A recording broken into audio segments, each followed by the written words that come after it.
Вие къде ме върнахте с тая поръчка? Днес рисувам капибараца.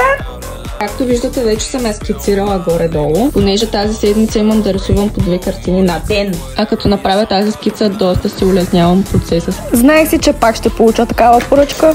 И се изпуснах чутката. Може би от година не съм рисувала капибари. Сега ще видим, забравила ли съм как се правят или пък съм задобряла. Ако се чудите какво по дяволите рисувам, не мога да ви кажа особено изпратите на това. Втората ми картина не чака е там. Ще ви я покажа и довършена. О, сега осъзнах, че виждате колко ми е розова ръката. Вчера се боядисвах с боя, която някой от вас ми препоръча. И не е розова, оранжева е. Thanks a lot. Даже видеото съм заснела в стария ми стил на снимане, където по-скоро говорих, колкото после да слагам voice-over. Дълъг път изминах след това. И 3 години след тази картина, ето къде се намираме сега. Ами, доста добре бих казала. Да, все още от сънта ме бутна, ще нарисувам капибара. Бонус картина. И кози Амон Ран на аквапарк в Египет. Имаме и гибли портрет с котка.